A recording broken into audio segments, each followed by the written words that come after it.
আসসালামু আলাইকুম। আশা করি ভালো আছেন। এখন সকাল 11টা বাজে। আমাদের হাঁসের বাচ্চাগুলোকে পানি দেওয়ার জন্য আসছি। তো এর আগে সকালে আরেকবার পানি দিয়েছিলাম। তো সেই পানিগুলো শেষ করে ফেলতে তো যার কারণে আবার পানি দিতে আসছি এবং প্রতিদিন এই 11:30টার দিকে বা 11টার দিকে পানি দিতে হয়।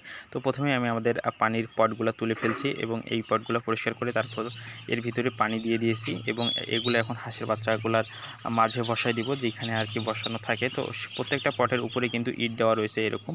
সেই ইটের উপরে পট বসাই দিতে হয়, যাতে হাঁসের বাচ্চাগুলা একটু পানি কম ফালায়। আর যদি নিচে ফালানো হয় তাহলে পানিগুলো দিয়ে গোসল করতে চায়, আর এখনও গোসল করার মতো সেরকম বয়স হয়নি। তো আমি দুই পাশেই পানি দিয়ে দিয়েছি এবং হাঁসের বাচ্চাগুলা পানি খাচ্ছে, কিন্তু খাদ্য এখনও এই পাশের পটগুলাতে রয়েছে এবং বাকি এই সাইডের পটগুলাতে একটু কম খাদ্য রয়েছে, ওগুলাতে আবার খাদ্য দিয়ে দিব। আর এই সময় যদি বাচ্চাকে বেশি পরিমাণ খাওয়ানো না হয় তাহলে পরে আর বড় হতে চায় না। যদি এই সময় একটু বড় হয়ে যায়, ভালো মতো তাদের স্বাস্থ্য থাকে, তাহলে পরে আবার ভালোভাবে বড় হয়। তো দেখতেই পাচ্ছেন আমাদের হাঁসের বাচ্চাগুলো বড় হয়ে গেছে। তো আজকে বাচ্চার বয়স হচ্ছে 10 দিন এবং বর্তমানে 7 বস্তা খাবার খেয়ে ফেলছে। আগে কিন্তু কম খেত, এখন প্রতিদিন 1 বস্তা করেই খাচ্ছে। আর 5-6 দিন গেলে আমরা হয়তো খাদ্যের সঙ্গে ধান বা গম মিশাই খাওয়াবো, তারপরে জমি বাড়িতে ছেড়ে দিব। আমাদের এপাশে ধান কাটা শুরু হয়ে গেছে। তো যদি আমার ভিডিওটি ভালো লেগে থাকে তাহলে ভিডিওটিতে একটি লাইক দিয়ে চ্যানেলটি সাবস্ক্রাইব করে বেল আইকনে প্রেস করে পাশে থাকবেন।